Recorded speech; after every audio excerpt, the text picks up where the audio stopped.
the book of Galatians chapter 5 from verse 19. He listed two sets of qualities a human being can have. He started in the first two verses 19, 20, 21 to list the qualities of a natural man, what is called the human nature. It's usually titled in King James Bible, the works of the flesh are manifest. You see things like envy. You see things like lust. You see things like, anger. You see all of those things. When we read it, we think it's only bad people that do those things. What the Bible is listing there is the human nature in a fallen state. I'm going to tell you guys something very important. Then from verse 22, he listed another set of quality that a human being can have again. He listed things like love, patience, joy, kindness, and all of that. So we call it the fruit of the Spirit. When Christ comes into a person, he energizes, when he recreates, when he changes the man, he gives him capacity to live this other higher life. Let me tell you what this simply means.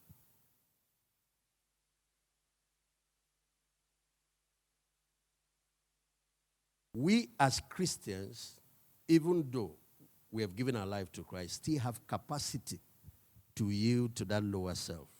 And if we do, we can exhibit all of those traits that are listed there. But our calling is to function in that other higher self, the one that reflects the nature and the image of God. Anybody that exhibits those virtues listed there, from love to kindness to joy to patience, is every woman's dream man and is every man's dream woman. Do you know any man that likes a grumpy woman? That's why they put a virtue called joy there. Do you know any man that likes a nagging woman? Do you know any man that likes an impatient woman? Do you know any man that likes a wicked, mean woman? Now, but turn it the other way. Do you know any woman that likes all of those bad virtues in a man?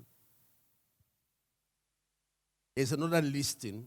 I think they read that for you at the beginning. 1 Corinthians 13. Virtues of love. 14 virtues. 14 listed in that chapter.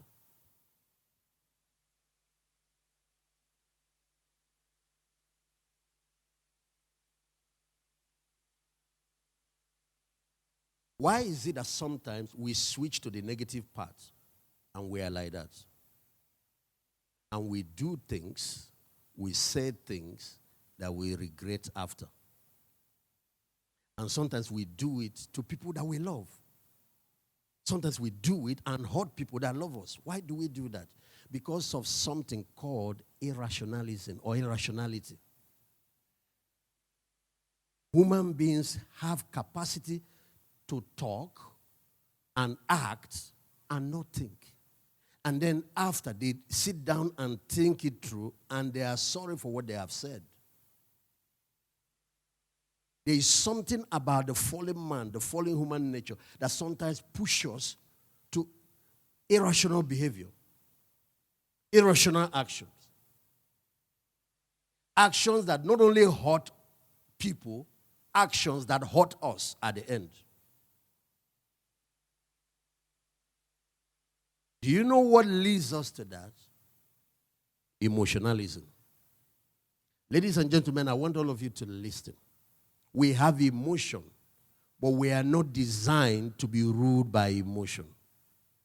It becomes even more serious when the emotion is negative emotion, from resentment to envy to jealousy to strife to bitterness to anger. Whenever any of those things, you find it rising up in you, don't talk, don't act, don't do anything. Go out, wait till sound judgment has come back. Because what happens is that the moment emotion rises, judgment exits. The emotion rises, wisdom exits. Proverbs 24 from verse 4 said, through wisdom, a house is built. With understanding, it's established. If you can just keep yourself calm, if you can function with rational mind, all of the many bad things you have done, I'm talking to everybody here, you won't do it. Because it's not profitable. Look at, out of emotion, this man has killed his wife. Meet him 1 hour after. He is so sorry. Of course, you can even meet him 5 minutes after she is dead. He is on top of that woman, crying, begging her to wake up. Why did he kill her? Emotion.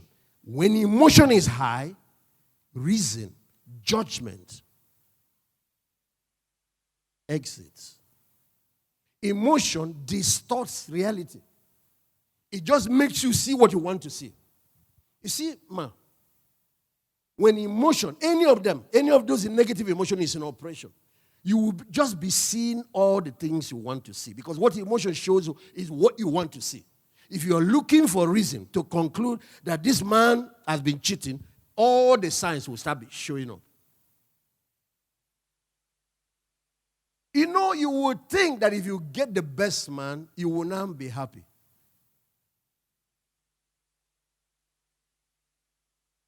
Who can be better in exhibiting all of those good qualities than Jesus? People killed him. Do you know when they were killing him, crucify him? Not just the Pharisees, not just the Roman soldiers, the people he healed, the people that sat in his crusades, they shouted, crucify him. Do you know why they did it? Under emotion. If you let emotion run your life, you will mess up your destiny. You will mess up your relationships. You will mess up your career. If you watch your career path, you will only be going like this. I was watching something. The End SARS protest happened. And somebody from the entertainment industry made some speech. He's gone into politics, but he was, he made a speech. Those things he said, you bring him 2 hours after that, he will be sorry. But those words have gone out. And he was attacking some of his colleagues.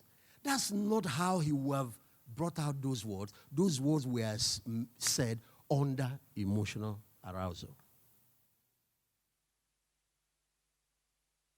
It's this same thing that makes you jump into bed with somebody. Tomorrow you'll be wondering. When emotion is high, don't take a decision. Tell them, give me some days. If it's a business decision. People have lost all the money they earned over one excitement. When emotion is high, don't speak. If you can just learn how to control that, you guys will be so happy. And the emotion is like weather. It changes like this. Today, it's bright. Everybody is fine and happy. By evening, it's rainy weather. It's dark cloud. Some people are depressed. Some are feeling lonely. For example, look at the emotion of loneliness. It's a real emotion. But it can lead you to do some terrible things. See some of these vows you took here? Just that emotion alone can make you mess it up. Sometimes you see some women do some things. It's not because they are bad, though. I know they are bad people. They are letting emotion run their lives. Rational people that are guided by wisdom and sound judgment also have emotion. The difference is that they keep it under control. There are times they are angry. But instead of talking or whatever, some of them will take a break and take a walk. I don't know if you've ever experienced this. You wake up one morning, you're not feeling your best, you're not feeling, you're just feeling somehow kind of down. Just go and exercise and come back. You find that you are different. There is a body-mind connection. Sometimes it's chemicals in our body that is messing us up. Chemicals. Sometimes it's hormones. Like when women are menstruating or whatever, sometimes you see them emotionally, they're immune is a chemical. Hormones, they're chemicals. You just take a walk and get to you find out you are feeling different because a feel-good hormone has been released into your system. So, but you know that time you were feeling moody and all that, you can just say some nasty things to somebody and act one. And sometimes emotion rises. It can be an emotion of hopelessness, emotion of feeling lost. You feel like your life is useless, like you have not accomplished anything in life. You forget all the good things. At the moment, you don't remember all the kind things. You don't remember all the things that God did. You don't remember all the things that other people have done in your life. You can just tell them, since I married you, you are just a liability. My life has been useless since I married you. The same person is emotion.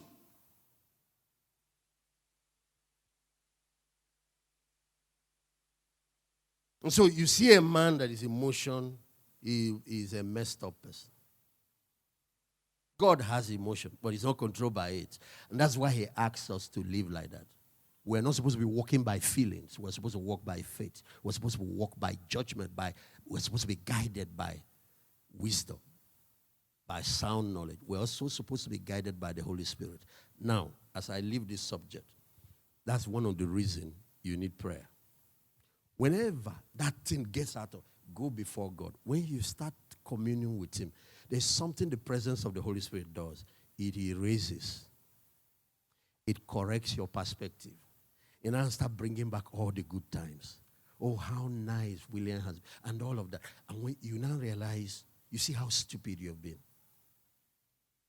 That's why we also need to hear his words. We need that programming. It renews our mind. It flushes the negative thoughts, the wrong thoughts out, and refocuses your thinking.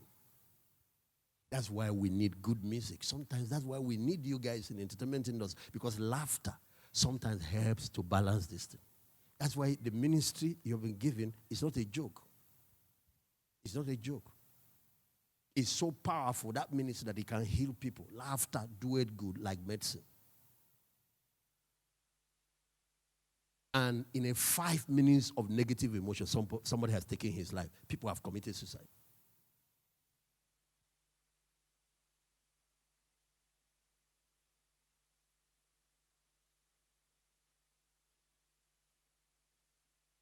One of the key to managing it and controlling it is to study and understand yourself.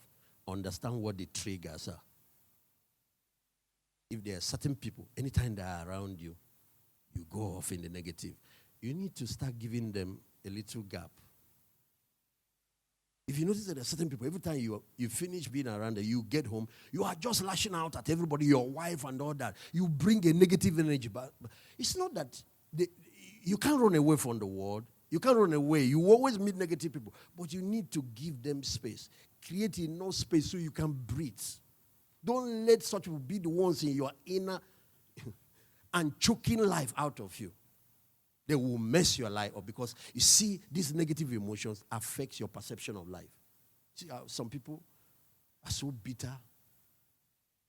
They don't believe in love anymore. Watch what the triggers are and understand it. Because sometimes what happens is that we are punishing the wrong person for what another person did.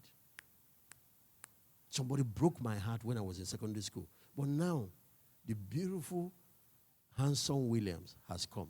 He is paying for what happened 7 years ago. You suspect his every move because of how that guy treated you. Understand what the triggers are.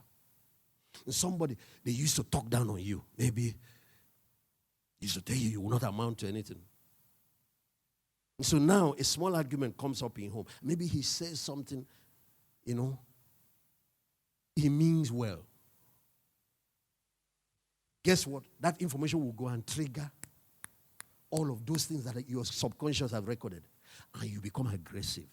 Understand what the triggers are.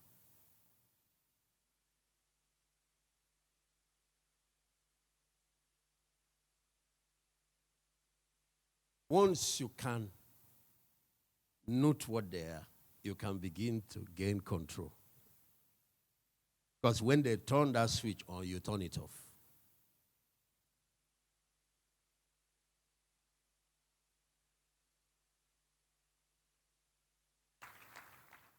And I hope you know that sometimes these triggers are human beings in our world, in our space.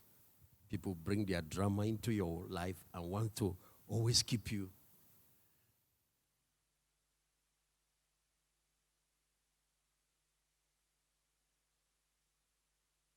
One more thing. This is your field of calling. You guys work a lot with the media, entertainment industry and all that, and I see you guys love the paparazzi and the social media and all that. I would advise, you can take this one, you can leave it. I'm not quoting this from the Bible. This is just from experience. That after your wedding, please, make your marriage and your family life a private affair. Make your career a public affair. You drink water, it's on social media. You do this, it's on Facebook. You know, there are sometimes people are strategic. There are one or two things they do that helps the career. If it's that type of strategic move, yes. But once you do it, don't put your wife and your husband and your whatever on. What will start happening is that it will not be two people marrying. It might be 5,000 people running this marriage with you. And sometimes when they finish contributing, you come home, you start suspecting the other one. When you finish, you go to market, some things will show up. Somebody probably came out and just they will turn it to another thing. You will find people that you are dating that you have never met. And all of this will be happening, pressing on his emotion, trying to trigger something. There will be so many girls in his life that he has not even met. Some he doesn't know their name. They can just even see, and that is it. And today, of course, you don't even need to be close to snap. You can snap in Lagos and I snap in America. You bring the two together.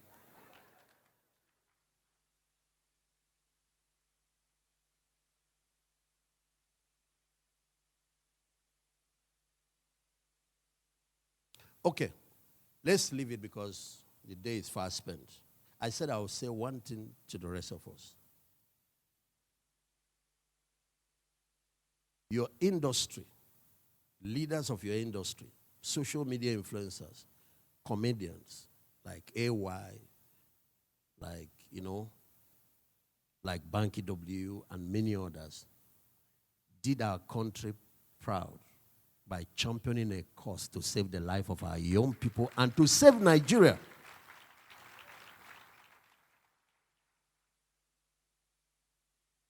It actually went down because I've heard people comment from other places that might be, till today, the most organized protest in the whole world. I don't know of any other. I'm sure there are a lot of other good ones. People are supposed to be called to get awards for the way things happen there. But that's not what is going on. But it's not over. I know that what they fought for will still be realized. I'm very sure of that. But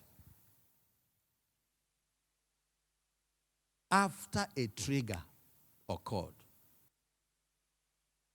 another set of protests happened that led to destruction, not only here, but all over the country.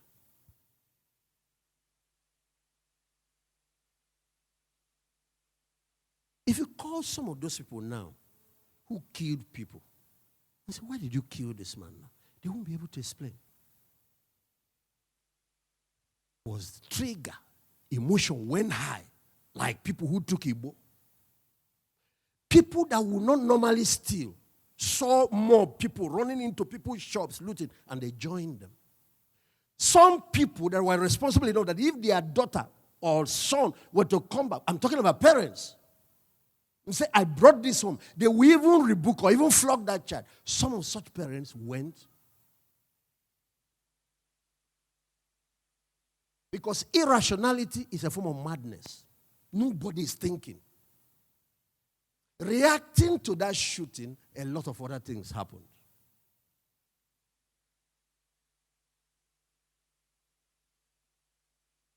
I am the convener of the National Youth project for Nigeria. We've done this for close to, 12 years, I guess, or something. We've not yet seen the dream we had for Nigeria when we started that project, but we've tried our best. But what happened in Lagos taught me another lesson. It now became obvious that there are two classes of the Nigerian youths.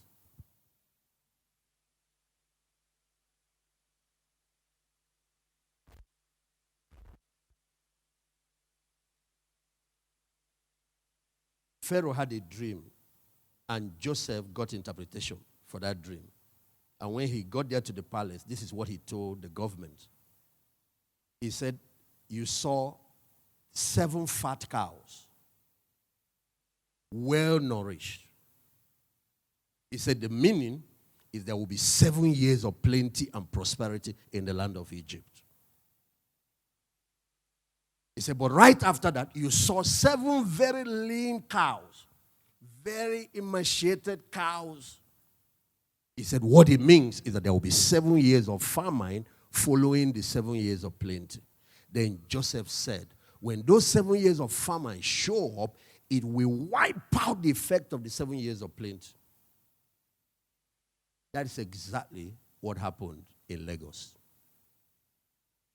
The good job that was done by the NSAS protesters, the good work, when disorder lean cows began to manifest, another set of youths, they destroyed the effect and all the good things that was achieved.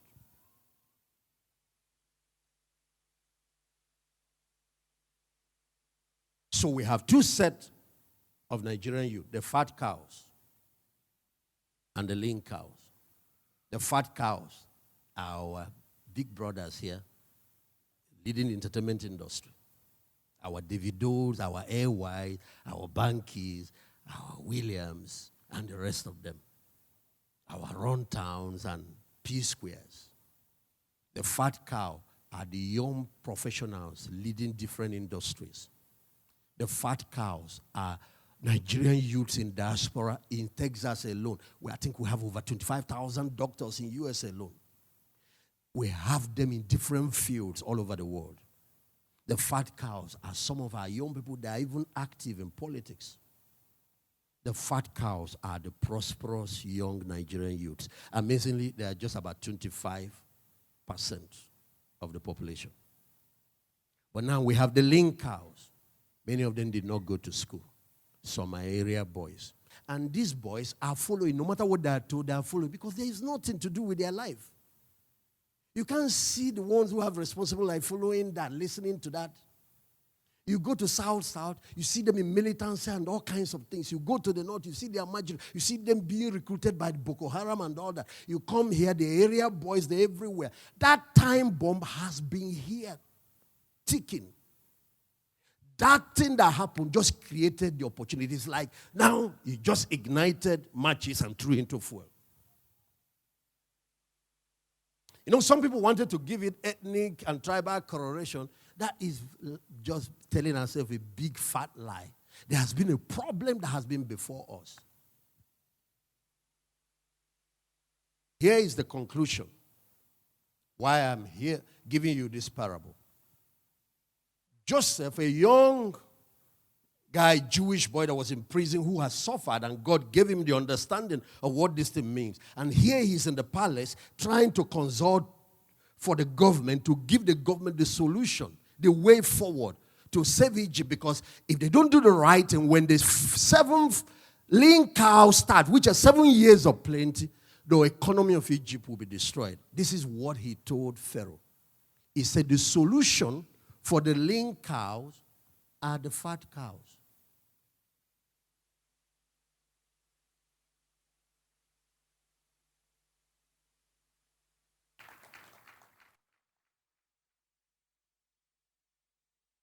Pharaoh said, how? He said, during the 7 years of plenty, save 1/5 of all the produce, all the prosperity, and then use it to invest to save lives, to invest during the 7 years of famine. Let me tell you what it means. All of that 25% young Nigerians that are doing well. They've gotten education. And all of you that have gone to university, you are part of the fat cow. Our educational system is like a funnel. At primary school, everybody can enter. Secondary school, it reduces. You get to university, it's like the eye of a needle, that section. So the few that got that, you are part of the people that will now go and solve problems for the multitudes that never got the opportunity. Don't come out of university and tell me that there is no job. Create it. Get some other people to work for you.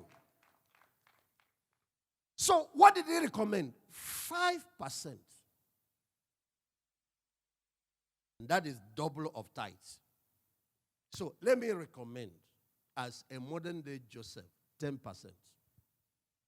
Save 10% of all your incomes. Use it. Don't eat everything you earn. Use it to invest in other young people that are out there. If all of us can do this all over the country, it becomes a national movement. Let's leave government out. Let's leave all these people out. In a few years, we have wiped out unemployment, we have created jobs. I see some people that have done it. I see you, AY. When you do, you have created a number of AY. I see people like, where is our brother, one of the hottest comedians? What is it? Aboro. I see some of these guys that have come out from you. And AY create 12 AYs. P square, 12 P squares.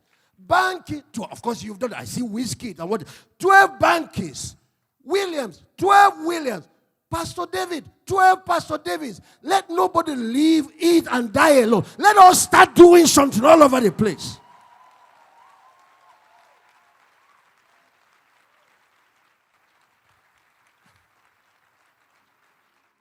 All of these bank executives, corporate world executives, stop riding around, because you see, that time bomb that is cooking, it's not over yet till we solve that problem. You see what happened to the Oba's palace? They thought they were Southeast people. They were not Southeast people. The woman that is the mother of Lagos came out on TV to speak.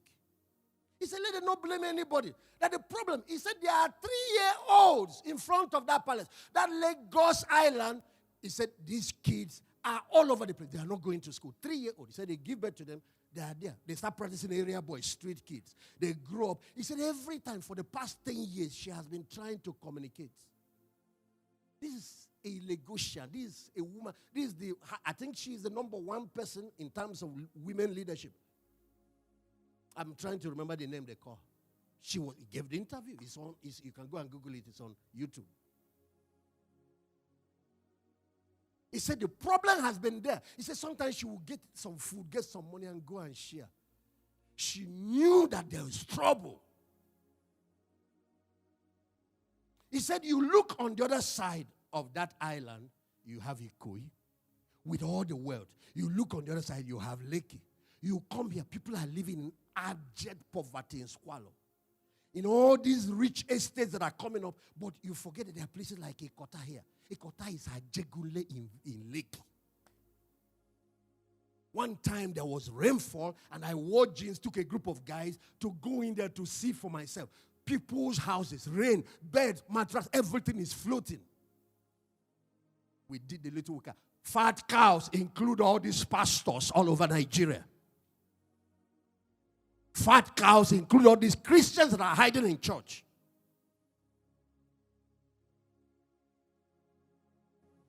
%. And you can, every year you put that together, if you know what you can do. And some of us have capacity to change a whole street. Some of us a whole neighborhood. Some of us just the life of 2 people, 3 people. Remove them from poverty. And madam, one of the reasons I brought this up is that your husband has been modeling this kind of life. Please, if you love Africa, if you love Nigeria, and if you love yourself, don't stop him. Oh. Women are very powerful.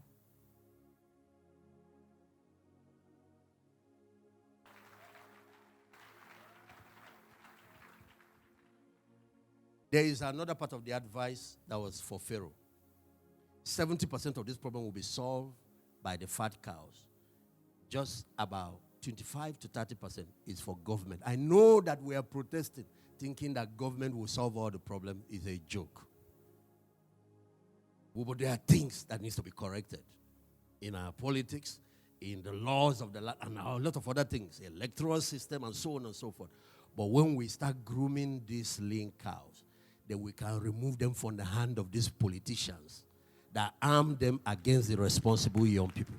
And then we can re-educate them and get them to join us to elect the right people in future. If we don't empower them and start touching their lives, when election comes, they will join these other ones, oppressors, to keep sustaining the system. Because that 25% will not be able to win the election. Chineke mezi okwu.